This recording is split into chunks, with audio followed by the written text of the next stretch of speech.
ಇವತ್ತು ತುಮಕೂರಿಗೆ ಹೋಗ್ತಾ ಇದ್ರು ಸಿದ್ದರಾಮಯ್ಯ ಅವರು. ಹೋಗುವ ಮುನ್ನ ಅಹವಾಲು ಸ್ವೀಕಾರ ಮಾಡಿದ್ದಾರೆ. ಜನರಿಂದ ಅಹವಾಲು ಸ್ವೀಕಾರ ಮಾಡಿದ್ದಾರೆ. ಮುಖ್ಯಮಂತ್ರಿಯಾಗಿ, ಹಂಗಾಮಿ ಮುಖ್ಯಮಂತ್ರಿಯಾಗಿ ಕೊನೆಯ ಕರ್ತವ್ಯಗಳು ಬಹಳ ಗಮನ ಸೆಳೀತವೆ. ಜನರಿಂದ ಅಹವಾಲು ಸ್ವೀಕಾರ ಮಾಡುವಷ್ಟು ಸಮಾಧಾನ ಮತ್ತು ತಾಳ್ಮೆಯನ್ನು ಹೊಂದಿದ್ದಾರೆ ಸಿದ್ದರಾಮಯ್ಯ. ಹಂಗಾಮಿ ಮುಖ್ಯಮಂತ್ರಿ ಸಿದ್ದರಾಮಯ್ಯವರು ಅಹವಾಲುಗಳನ್ನು ಸ್ವೀಕಾರ ಮಾಡಿದ್ದಾರೆ. ಸ್ವೀಕಾರ ಮಾಡಬಾರ್ದು ಅಂತಿಲ್ಲ, ಮಾಡಬಹುದು.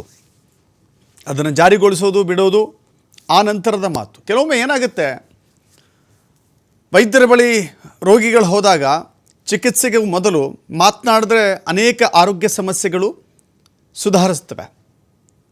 ಅನಾರೋಗ್ಯ ಹೋಗಿ ಆರೋಗ್ಯ ಬರುತ್ತೆ. ವೈದ್ಯರ ಮಾತುಗಳು ಹೆಚ್ಚು ಚೈತನ್ಯವನ್ನು ಕೊಡುತ್ತೆ. ಹಾಗೆ ಅನೇಕ ಸಮಸ್ಯೆಗಳನ್ನಿಟ್ಟುಕೊಂಡು ಬಂದು ಮುಖ್ಯಮಂತ್ರಿಗಳನ್ನು ಭೇಟಿಯಾಗ್ತಾ ಇದ್ದೇನೆ ನಾನು ಅಂತ ಹೇಳಿ ಅವರ ಓಕೆ ನೋಡೋಣ ಮಾಡೋಣ ಅಂತ ಹೇಳುವಂಥ ಒಂದು ಧೈರ್ಯದ ಮಾತುಗಳಿದ್ದಾವಲ್ಲ, ಅದೆಷ್ಟೋ ಜನರಿಗೆ ಬಹಳ ದೊಡ್ಡ ಧೈರ್ಯವನ್ನು ತಂದುಕೊಡುತ್ತೆ. ರೆಸ್ಪಾನ್ಸ್, ಸ್ಪಂದನೆ ಮುಖ್ಯ. ಅಂಥ ಸ್ಪಂದನೆಯನ್ನು ಸಿದ್ದರಾಮಯ್ಯವರು ಇವತ್ತು ತೋರಿಸಿದ್ದಾರೆ. ನಾನು ಹಂಗಾಮಿ ಮುಖ್ಯಮಂತ್ರಿ ಆಗಿದ್ದೇನೆ, ಜನರಿಂದ ಅಹವಾಲು ಸ್ವೀಕಾರ ಯಾಕೆ ಮಾಡಲಿ ಎನ್ನುವ ಮನೋಭಾವ ಅವರು ತೋರಿಸಿಲ್ಲ. ಅನೇಕ ಇಂತಹ ಗುಣಗಳೇ ಸಿದ್ದರಾಮಯ್ಯವರ ಆ ಚರಿಷ್ಮಾ, ಅವರ ವರ್ಚಸ್ಸು ಹೆಚ್ಚಿಸಲಿಕ್ಕೆ ಸಾಧ್ಯವಾಗುತ್ತೆ. ಹಂಗಾಮಿ ಮುಖ್ಯಮಂತ್ರಿ ಆಗಿದ್ದರೂ ಕೂಡ ಜನರ ಕಷ್ಟ, ಜನರ ಭವಣೆಗಳನ್ನು ಆಲಿಸುವ, ಕೇಳಿಸುವ, ಅವರ ಮಾತುಗಳನ್ನು ಕೇಳಿಸಿಕೊಳ್ಳುವ ವ್ಯವಧಾನ ಹೊಂದಿದ್ದಾರೆ. ಅಂಥ ಅಪರೂಪದ ಘಟನೆ ಇವತ್ತು ನಡೆದಿದೆ.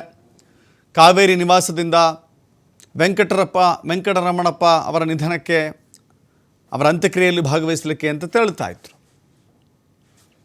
ಕಾವೇರಿ ಗೇಟ್ ಓಪನ್ ಆದ ತಕ್ಷಣ ಪ್ರತಿನಿತ್ಯವೂ ಕೂಡ ಸಾವಿರಾರು ಜನ ರಾಜ್ಯದ ಮೂಲೆ ಮೂಲೆಗಳಿಂದಲೂ ಕೂಡ ತಮ್ಮ ಸಮಸ್ಯೆಗಳನ್ನು, ತಮ್ಮ ತೊಂದರೆಗಳನ್ನು ರಾಜ್ಯದ ದೊರೆ ಬಳಿ ಹೇಳಿಕೊಂಡರೆ ಸಮಾಧಾನ ಸಿಗಬಹುದು, ಪರಿಹಾರ ಸಿಗಬಹುದು ಎನ್ನುವ ನಿರೀಕ್ಷೆಯನ್ನು ಇಟ್ಕೊಂಡು ಬಂದಿರ್ತಾರೆ. ಇಂಥ ರಾಜಕೀಯ ಬೆಳವಣಿಗೆಗಳ ಮಧ್ಯೆಯೂ ಕೂಡ ಅಹವಾಲುಗಳನ್ನು ಇಟ್ಟುಕೊಂಡು ಜನ ಬಂದಿದ್ದರು. ನೋಡಿ, ಮುಖ್ಯಮಂತ್ರಿಗಳ ಮೇಲಿರುವಂಥ ಆ ನಂಬಿಕೆನ ಅಥವಾ ಈ ಬೆಳವಣಿಗೆಗಳ ಬಗ್ಗೆ ಅವರಿಗೆ ಅರಿವಿಲ್ವಾ ಗೊತ್ತಿಲ್ಲ.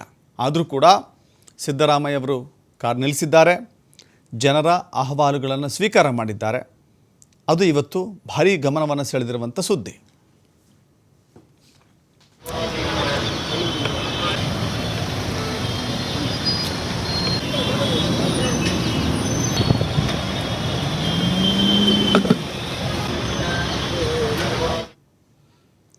ಮುಖ್ಯಮಂತ್ರಿ ಹುದ್ದೆ ಬದಲಾವಣೆ ವಿಚಾರ ಅವರ ಆಂತರಿಕ ವಿಚಾರ. ಯಾದಗಿರಿಯಲ್ಲಿ ಛಲವಾದಿ ನಾರಾಯಣಸ್ವಾಮಿ ಹೇಳಿಕೆ ಕೊಟ್ಟಿದ್ದಾರೆ. ಮುಖ್ಯಮಂತ್ರಿ ಬದಲಾವಣೆ ಕಾಂಗ್ರೆಸ್ನ ಆಂತರಿಕ ವಿಚಾರ. ಅದು ಕಲ್ಯಾಣ ಕರ್ನಾಟಕ ಕಲ್ಯಾಣವೇ ಆಗಿಲ್ಲ, ಪ್ರಾದೇಶಿಕ ಅಸಮತೋಲನ ನಿವಾರಣೆ ಆಗಿಲ್ಲ. ಯಾದಗಿರಿಯಲ್ಲಿ ಮಾತನಾಡಿದ್ದಾರೆ ನಾರಾಯಣಸ್ವಾಮಿ ಅವರು. ಪ್ರಾದೇಶಿಕ ಅಸಮತೋಲನ ಇದೆ, ಮೈಸೂರು ಮಾತ್ರ ಬೆಳಿಬೇಕಾ, ಯಾದಗಿರಿ ಬೆಳೆಯೋದು ಬೇಕಿಲ್ವಾ? ವ್ಯಕ್ತಿ ಬದಲಾದ ತಕ್ಷಣ ವ್ಯವಸ್ಥೆ ಬದಲಾಗುತ್ತಾ? ಆಶಯ ಭಾವನೆ ಇಲ್ಲ.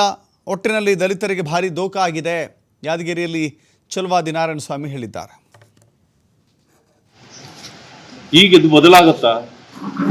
ನನಗನ್ಸೋದಿಲ್ಲ. ಇದುವರೆಗೂ ಇದ್ದ ಪ್ರಶ್ನೆ ಒಂದು ವಿಷಯ ಈಗ ಅರ್ಥ ಮಾಡ್ಕೊಳ್ಬೇಕು. ಅವರ ಬದಲಾವಣೆಗಳು ಏನಿದ್ರು ಅವರ ಆಂತರಿಕ ವಿಷಯ. ನಮಗೆ ಅದರಲ್ಲಿ ಹಸ್ತಕ್ಷೇಪ ಇಲ್ಲ, ನಮಗೆ ಸಂಬಂಧ ಇಲ್ಲ. ರಾಜ್ಯದ ಪರಿಸ್ಥಿತಿ ಏನಾಗಿತ್ತು, ಇಲ್ಲಿವರೆಗೂ ಯಾವ ಪರಿಸ್ಥಿತಿ ಇತ್ತು ಅಂದರೆ ಸಂಪೂರ್ಣ ಭ್ರಷ್ಟಾಚಾರ, ಅಭಿವೃದ್ಧಿ ಶೂನ್ಯ. ಬಟ್ ಈ ಪರಿಸ್ಥಿತಿ ರಾಜ್ಯದಲ್ಲಿತ್ತು. ಈಗ ಇದು ಬದಲಾಗುತ್ತಾ? ನನಗನ್ಸೋದಿಲ್ಲ. ಇದುವರೆಗೂ ಇದ್ದ ಭ್ರಷ್ಟಾಚಾರ ಇತ್ತು, ಇನ್ನು ಮುಂದೆ ಸೂಪರ್ ಭ್ರಷ್ಟಾಚಾರ ಇದೆ. ಯಾಕಂದರೆ ವ್ಯವಸ್ಥೆ ಆಗಿದೆ. ಭ್ರಷ್ಟಾಚಾರದ ಬದಲು ಸೂಪರ್ ಭ್ರಷ್ಟಾಚಾರ ಆಗುತ್ತೆ.